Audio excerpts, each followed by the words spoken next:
congresista Elías Rodríguez.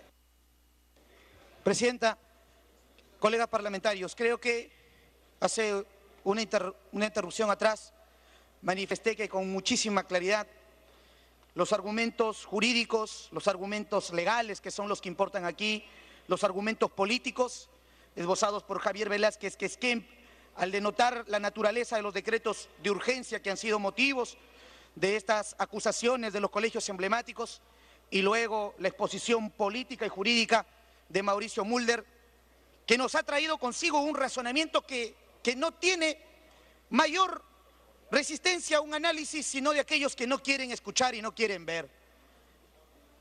El día de anoche se desclasificó unos documentos referidos al desbalance patrimonial, y el presidente Alan García y el ministro Chang han obtenido en esos documentos desclasificados la conclusión más sólida, el certificado, como aquí lo ha llamado Mauricio Mulder, el certificado moral del ejercicio de la cosa pública y del gobierno, respetando, señores, los ingresos que corresponden a gente que solamente ha cumplido con su trabajo y no está en esa colusión o enriquecimiento indebido, como aquí se pretende señalar.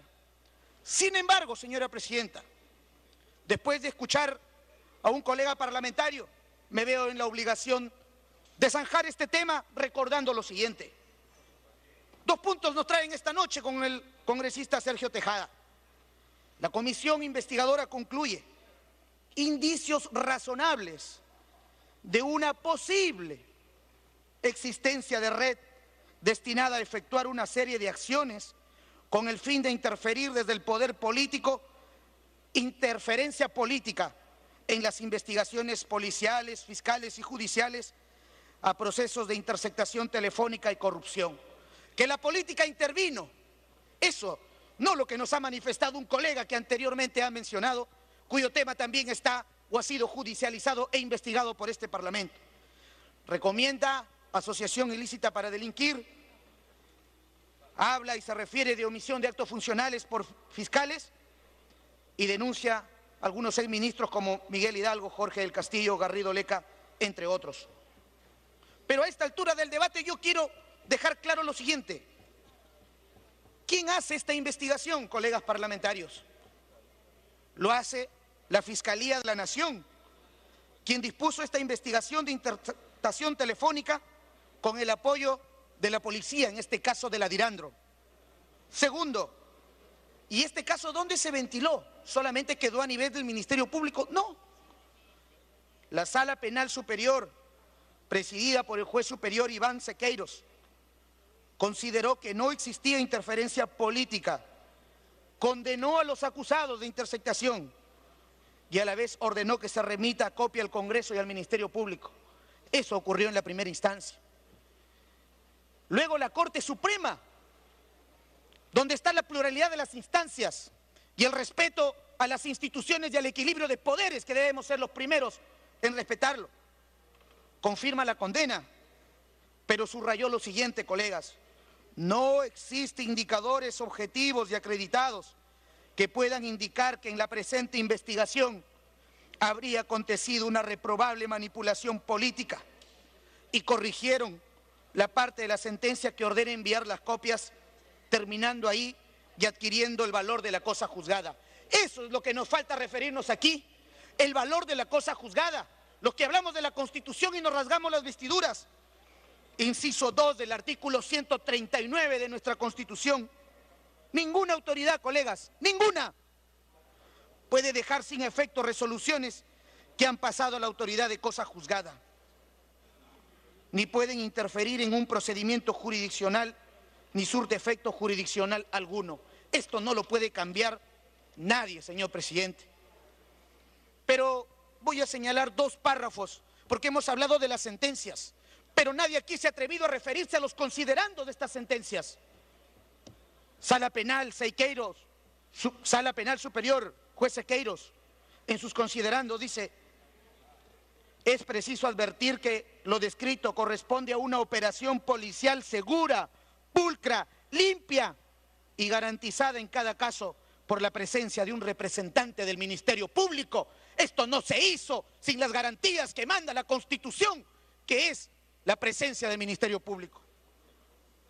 Durante el debate oral, no vamos a leer toda esa sentencia, pero deben conocerlo. Otra pequeña partecita.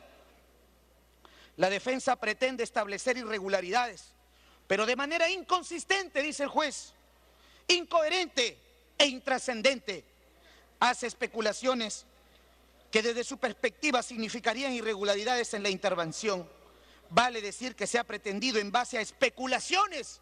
Aquí lo que se ha vertido también han sido especulaciones y posibilidades de dudosa razonabilidad de establecer condiciones de irregularidad, cuando lo cierto, concreto y claro, miren lo que dice el juez, es que la acusada estaba acompañada de sus abogados, quienes presenciaron todo el acto de la intervención y quienes al concluir el acto firman en señal de conformidad. Esto es irrebatible, colegas parlamentarios. Bueno, ya para qué decirles más en la primera instancia. Colega Sergio Tejada ha tenido que leerlo. El congresista Jorge del Castillo le alcanzó una carta con todas estas referencias de esta sentencia en primera instancia. Pero vamos a la segunda instancia, a la sala penal. Yo le pido por acá, puedan escucharme. Considerando, dice, que efectivamente fue la DINANDRO, la segunda instancia ya, varios vocales, la encargada de efectuar la presente investigación, ello obedecía estrictamente a una decisión del Ministerio Público, conductor jurídico de la investigación penal, en vista de que dicha unidad estaba premunida de todo lo necesario para realizar una óptima labor. No estuvo la DINANDRO por estar, sino que su condición de unidad especializada demandó su participación aquí. Dice además, no acreditaron una voluntad política encaminada a manipular y controlar la presente investigación y así involucrar a los procesados de una manera ilegal e irregular. Fallo. Corrigieron la parte resolutiva de la sentencia que ordena remitir copias pertinentes al Ministerio Público y propusieron que la sala de origen estricto proceda conforme a lo prescrito en la norma procesal penal. Y tiene más puntos el considerando y rebate cualquier argumento que pueda decir que existió alguna manipulación política. Que quede claro, pueden hablarme con especulaciones, yo les hablo con una sentencia en primera y en última instancia, cosa juzgada del Poder Judicial, que nadie lo puede rebatir. En cuanto a otra conclusión, hablan del señor Ponce Feijó. Han querido decirle al Parlamento y al Perú entero que ese señor fue nombrado por Alan García Pérez y por tanto, como fue chuponeador, a este señor para abajo, subrepticios, desleales, favores de una campaña pasada, lo ascendieron. Falso, falso, colega. Dele tiempo. Años que estuvieron al frente y no nos han traído nada a este Parlamento a través de la presidencia. Ponce Feijó fue nombrado en el grado de capitán de navío al grado de contraalmirante. No fue dispuesto por Alan García, pueblo peruano, sino por el expresidente Toledo Manrique, mediante resolución ministerial 1455. Posteriormente, el expresidente Alan García expide una resolución suprema, la cual se limita a ratificar la vigencia de la resolución suprema 166 emitida por el presidente Toledo Manrique, que le da el ascenso. Pero es el presidente Alan García, que no le debía nada, que cuando ocurren estos hechos emite otra resolución retirándole este grado. Con resoluciones, con fechas, con números, no son especulaciones porque existen. Y no está acá mi colega Daniela Bugatás, que nos daba gracias el día de hoy. Nos dijo de que el ex canciller nuestro había señalado de que Jorge del Castillo en su tiempo de premier había buscado la designación de 2 presuntos, porque no llegaron a ser colaboradores eficaces, para que trabajaran en consulados en Estados Unidos. Para empezar, Jorge del Castillo en ese momento no era premier, por lo tanto, primera falsedad, primera mentira. Y en segundo lugar, el artículo que establece el Código Penal, que es el 404, la figura delictiva del encubrimiento real, señala claramente que estas personas, para que se configure la tipicidad de esta norma, estas personas deberían estar comprendidas en un proceso, lo cual no ha ocurrido.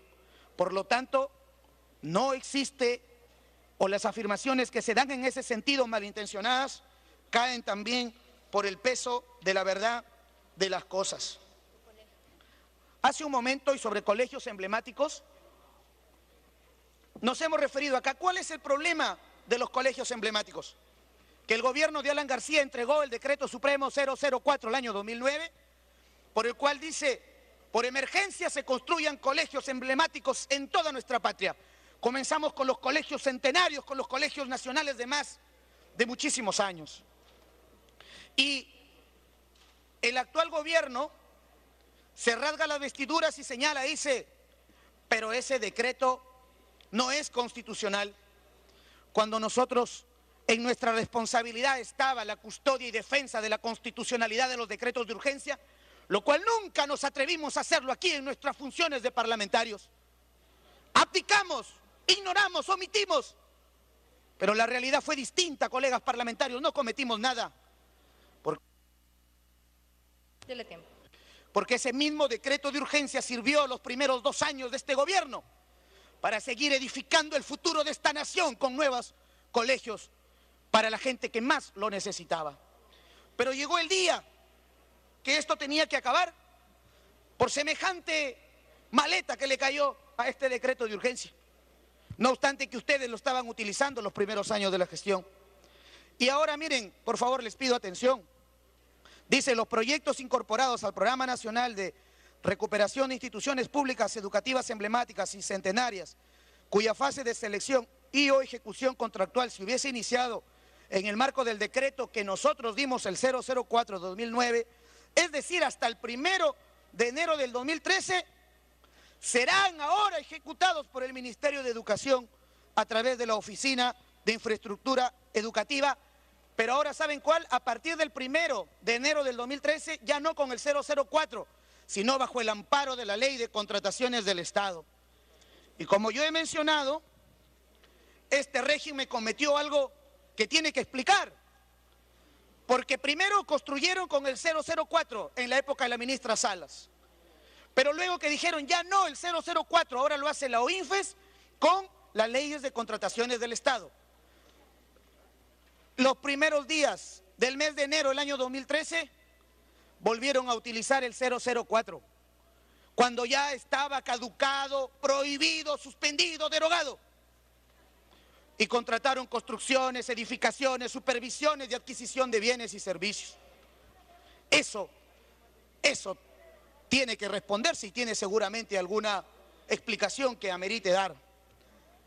Pero yo quiero concluir esta intervención preparándonos seguramente para la de la próxima semana, que tiene que referirse al desbalance patrimonial de varios funcionarios de Estado que no han sido notificados, que no han sido convocados, que les ha sacado el levantamiento del secreto bancario, vulnerando las garantías del debido proceso que el día de hoy se hacen más necesarias, que aquí en el Parlamento nosotros no podamos abdicar. Quienes estamos llamados a ser respetuosos, vigilantes de la constitucionalidad, de los derechos del Estado, del ciudadano, que corresponden, es nuestra condición como parlamentarios. Y aquí se ha pretendido hacer tabla rasa de esta prerrogativa y de este derecho.